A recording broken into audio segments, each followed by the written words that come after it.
अस्सलाम वालेकुम, मेरा नाम है ज़ीशान अहमद और आप देख रहे हैं मेरा यूट्यूब चैनल मलिक ट्रांसपोर्टर। आज हम जिस अड्डे पे आए हैं वो है अल कुरैश मिनी गुड्स, जो कि सब्ज़ी मंडी के बिल्कुल बैक साइड पे है, गेट नंबर 2 के पास।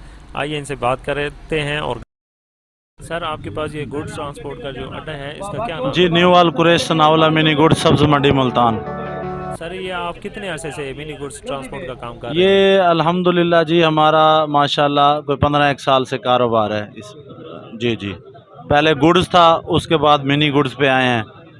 जी जी। सर, ये आपके पॉइंट की लोकेशन क्या है, ज़रा नाजरीन को बताएं कौन सी जगह पे है? ये सब्ज़ मंडी की बैक साइड पे मुल्तान जो मेन सब्ज़ मंडी है उसकी, हाँ जी, वेजिटेबल जो बैक गेट है उसके उस साइड पर। अच्छा सर, ज़्यादातर माल आपके पास कौन सी साइड का निकलता है? हमारे पास हर साइड की गाड़ी भी मौजूद होती है, यानी कि बलूचिस्तान, सूबा सरहद और सूबा सिंध, ये छोटी गाड़ी से लेकर बड़ी मस्ज़ा तक। जी, हमारे पास जो ज़्यादा होता है शाहज़ोर, टोयोटा डाला, कोयटा साइड, लोरलाई साइड और केपीके साइड और लाहौर साइड की शाहज़ोर हुंडई हर टाइम मुयसर होती है। सर, ये गाड़ी वाला जो परदेसी लोग आते हैं आप उसको कितनी देर में बिल्टी दे देते जी अल्हम्दुलिल्लाह 12 घंटे 8 घंटे इसके अंदर अंदर इंशाल्लाह लोड मिल जाता है, कम से कम। हैं?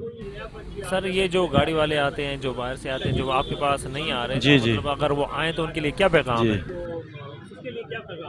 उसके लिए अल्हम्दुलिल्लाह यहाँ पे हर किस्म की सहूलियात, उसको बैठने की जगह, उसको सोने की जगह और उसके जो है ना साथ में होटल है, रेस्ट एरिया है, यहाँ पे गार्ड सिस्टम भी है और जो ना चौकीदार भी, उससे बिल्कुल आराम मिलेगा। हमारे मेहमान हैं, भाई हैं, क्योंकि हमने इस अड्डे का ड्राइवर का एक घर से दूसरे घर बनाया हुआ है, ताकि ड्राइवर अपने घर से अब दूसरे घर में जो है ना पहुँच जाता है। तो हमारे भाई हैं क्योंकि, और ये काबिल एहतराम है हमारे लिए। हम चाहते हैं कि लोग आएँ हमारे पास और इंशाल्लाह हमें खिदमत का मौका दें, उन्हें अच्छी तरीके से माशाल्लाह लोड करवाया जाएगा और सही किराए से उनको वापसी उनके गांव, उनके शहर, उनके इलाके में, उनके सूबे में भेजा जाएगा।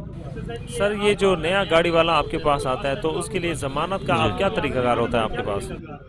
जी, उससे ज़मानत का ये तरीक़ाकार होता है, उससे जो है ना इलाका पूछा जाता है भी कौन से शहर से हैं, उसके बाद वो शहर अपना बताता है और फिर उसे कहते हैं कि तुम्हारे शहर में कौन सा मिनी गुड्स है जिस पे आप चलते हो, तो फिर उससे ज़मानत ली जाती है। अब यहाँ पे एक सवाल और आएगा कि जौन सा ना आपको कैसे पता कि वहाँ पे गुड्स है या नहीं है? गाड़ी वाला मुझे बात तो करवा देता है, क्योंकि आज PTCL तो ख़त्म हो चुके हैं, तो ये मोबाइल जो है बायोमेट्रिक है।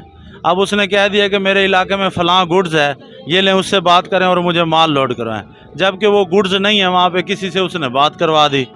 तो इस पे ये है कि मैं पहले ख़ुद ड्राइवर रहा हूँ, पहले सारी ज़िंदगी ड्राइवरी की है, पूरा पाकिस्तान घूमे हैं और हमें पता है कौन सा अड्डा कौन सी जगह पे है या नहीं है। फिर जाके फिर जब तसल्ली हो जाती है कि वाकई वो गुड्स है वहाँ पर, जो हमारा ताल्लुक़ ना भी होगा वहाँ शहर में जिससे हमारा ताल्लुक़ होगा, उस गुड्स वाले से पूछा जाएगा कि ये शहर में एक गाड़ी आई है आपके शहर की और फ़लाँ अड्डे वाले की बात करवा रही है, तो क्या इसे लोड करवा दें? तो जब कहता है हाँ बिल्कुल हमारा यहाँ पे ये अड्डा, इस नाम का अड्डा है, बिल्कुल गाड़ी आई है, मैं तस्दीक करके बताता हूँ, आप लोड करवा दें। कितने % चांस होते हैं कि इस तरह का लोग कोई काम करते हैं? नहीं, बहुत वो इस तरह होता है कि जो ये तो हर शोबे में हर किस्म के जो है ना लोग होते हैं, लेकिन जो है ना जो जिसने खुद ड्राइवरी की होगी और वो मिनी गुड्स वाला होगा, तो इंशाल्लाह जो है ना उसके बहुत कम चांस होते हैं ये किसी तरह से ये धोखा खा ले और किसी तरह। बाकी इंसान हैं, बशर हैं हम, तो गैब का इल्म तो अल्लाह की ज़ात को है, लेकिन जो खुद ड्राइवर होगा उसे पता होगा कि ये आदमी किस लहजे से बात कर रहा है, ये वाकई व्यापारी है या पार्टी है या ड्राइवर है, या हमें जो है ना बेवकूफ़ गांव, उनके शहर, उनके इलाके में, उनके सूबे में भेजा जाएगा। पाकिस्तान जिंदाबाद। अस्सलाम वालेकुम रहमतुल्लाहि व बरकातहू।